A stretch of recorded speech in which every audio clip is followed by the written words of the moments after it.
So that was really cool to see because, you know, that's a hard thing to do for someone who's giving you so much experience and giving you so much foundation. But, you know, to say, oh, I'm going to do it just this way because it's my way, or not because it's my way, because it's how I view things.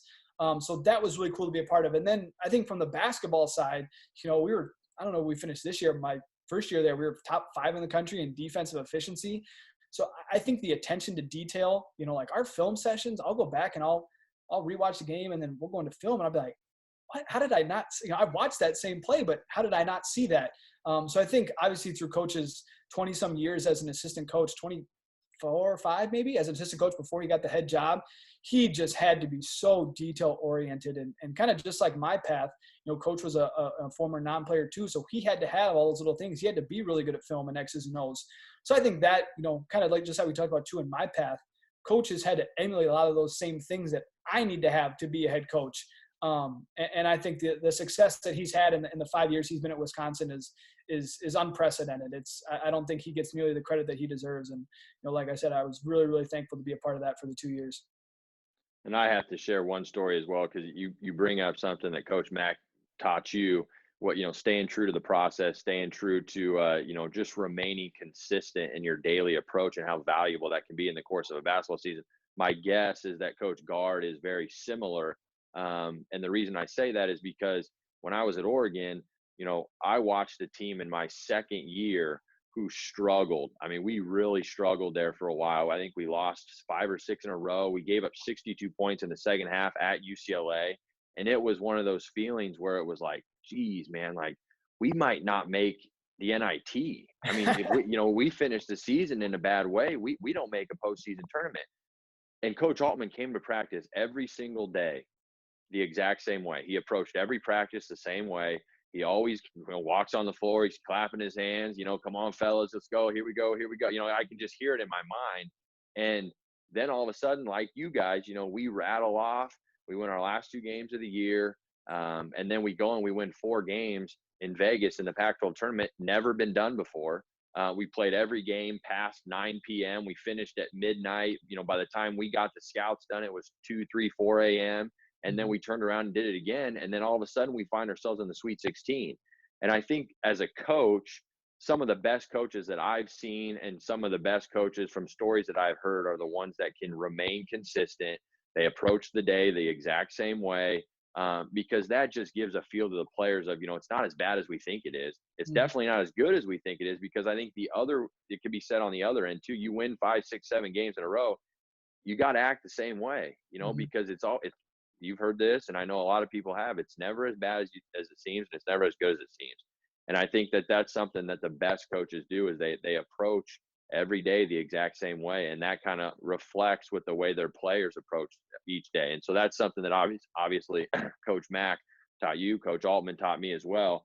The last thing I kind of want to get to, I just want to talk to you a little bit, and I want you to shed a little bit of light on, you know, from your perspective, if I'm a manager, if I'm someone who's trying to get into the industry, get my foot in the door, what can I do to put my best foot forward? Yeah, I think the first thing is, and, you know, we've kind of touched about it on a couple different lights here, is like come in and have an understanding and honestly a willingness to do that grunt work. Like to just, you know, a lot of schools as the positions become more popular and managers just kind of become a little bit more of a crucial part of a program, like people want to do those cool things. People want to come. They want to rebound for the guys. They want to play in the manager games. Nobody wants to do laundry at 9:30 at night. Nobody wants to drive coaches to the airport at 5 a.m. So I think very early on, if you're willing to, from the outset, be like, hey, you know, I'll do whatever this program needs. Like if you need somebody to come in for 2 hours a week and just cut games, fine. However, whatever I can do to just show you that I'm a hard worker, show you that I can get things done, that I can get things done to a near perfect level, those are the guys for me that I'm all for. Like if you're going to come into my office and say like, hey, is there anything I can do for you? And I'm going to give that to you, and you're going to get that back to me in a timely manner and to a pretty good level. Oh yeah, I'm whatever. Those are the guys that separate themselves. Again, we can talk about like one-time moments. My senior year, we had our intro to manager meeting, and whatever, there's 5 or 6 kids in there, and we kind of make a point of like, hey, if you're coming into the office, like try and wear some blue Nike Creighton gear. You know, you don't have to have all three, but you know, this is a basketball program. And, you know, if you walk in here wearing Villanova stuff, like, you know, what are you doing? And this kid, like after the meeting comes up to me and he's like, yeah, so like, are you guys going to be like giving us any gear? And I'm like, I'm done. I want nothing to do with that. You know, I've hopped on calls with kids before, you know, talking about camps. I'd be like, oh, did you get any cool gear? I'm like, yeah, I gave it away, you know, like you talk to anybody in this industry, we have too much stuff already. You know, I give all that stuff away. That's not what it's about. It's really, are you about to come in and do those things and do them really, really well? Because, you know, as we touched on too, the only reason I was able to get responsibilities that were important was because I did those things really, really well when I was young. You know, my mailing letters, perfect. Oh, never spelled every name right. You know, you have good handwriting. You don't mess up the address, because that stuff matters. And thankfully I had a lot of coaches who express that importance to me, because it's really easy to coast by and to do things to a standard. But I think honestly, and you know, we talked on this earlier too, if you can raise the standard, oh man, that's where you talk about being a program changer. You talk about being someone that, oh, we can't lose him, because he has now changed what we've been capable of doing. And he's changed what's acceptable in this program. And that's a hard thing, but I think you have to have that willingness and understanding that I'm going to come in and I'm going to do these little things until you notice and you're like, wow, he's doing this stuff really, really well. We need to give him more responsibility, because that's the only way it happens. No, one of my favorite lines is, if you skip steps, you're ultimately going to be unprepared for something. You know, like in our journeys right now, if we, I don't need to learn that video or you know, a lot of stuff that comes with being a head coach, you're ultimately going to be unprepared.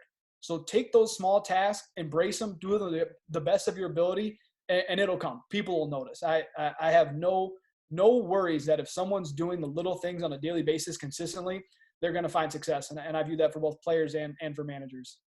Like John Wooden said, right? Failing to prepare is preparing to fail. So, you know, just a story from you on that. And I got to put in a quick plug for, you know, you talked about taking coach to the airport at 5 a.m.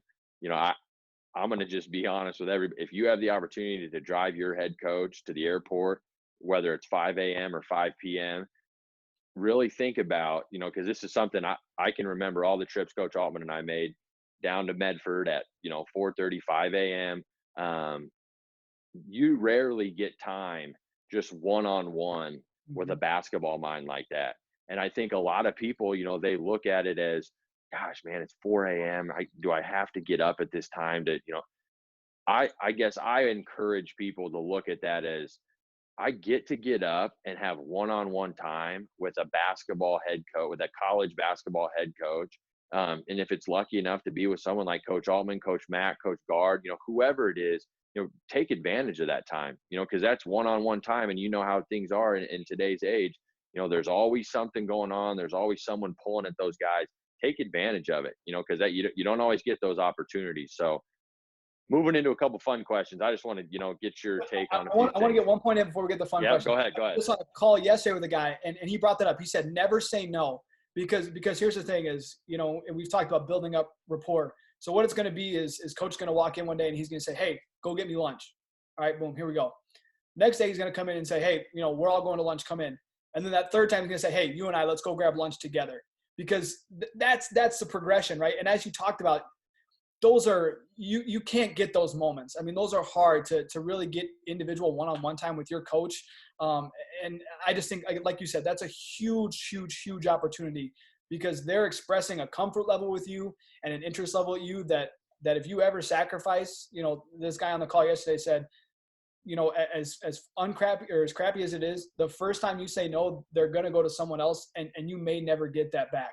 So always be available, always be ready. And I think too, I'm sorry I haven't brought this up yet. This is one of my big beliefs, is I've always been a big believer in, when you come into the office, like if you gave me a project, by the time you get in the office, I want that done for you. I don't want you waiting on me, because I think that does two things. Number one, that shows I'm working hard and I'm getting your stuff done. But if you don't have all that little stuff done, how am I going to take any other projects that you may have? Like, let's say you do walk in and that project's not done, like, oh, I guess I can't give you this other thing. Like that's also been just a huge resource for me, is when you need something from me, that's going to be done like either at night or it's going to be done before you need it, because that's ultimately going to open the door to you, one, showing that you can work hard, and then kind of adding on those additional responsibilities. So sorry, I had to get that in there. No, that's exactly why. That's exactly why I asked you to do this, because I think you have a lot of experiences and a lot of great knowledge to share to people who are trying to get their foot in the door as managers or GAs or whatever. So, if you had 5 NBA players to start a team, who's your NBA starting 5? So first off, I'm glad you sent the questions to me beforehand, because I'm far from an NBA lifer. Like, I think a lot of guys remember, they're talking like, oh, I remember the '03 finals. Like, I've never really been a long time NBA guy. So I got a chance to think about it. At point guard, I've always been a huge John Stockton fan. So I took this as a full-time NBA question. I hope I'm staying within the parameters. So John Stockton's going to be my PG. I was a lot. Kobe Bryant is probably the only player that I'll ever just have a deep enamored love for. Like, he taught me how to love the game, how to work hard. So Kobe's my shooting guard. At the 3, I initially went with Kawhi Leonard, but I wanted a little bit more personality, so I went with Larry Legend. I just think he's an OG. He's done it right. At the 4, we're going for, in my opinion, the best player in the game today, and that's Kevin Durant. Guy's a 7-foot scoring machine and guards his butt off. And then at the 5, we're going with Kareem Abdul-Jabbar, who, it's funny, this last dance is going on. Everyone's like, oh, LeBron, Michael. I'm like, Kareem? Like, he can't the guy's had a crazy NBA career. So that's my 5. I don't know if they'll win any games, but at least I'll have fun coaching them. That'd be a really fun team to coach. I'm sure they win a few games.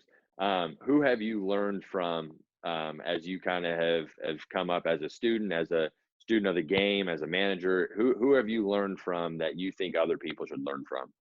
Yeah, I'm a big Pete Carroll guy. Like, he's a coach for me, up there in the Pacific Northwest that I've always, I just read his book last week. Anytime he's on a podcast, he's doing one right now with Steve Kerr, who's another coach I'd throw in there.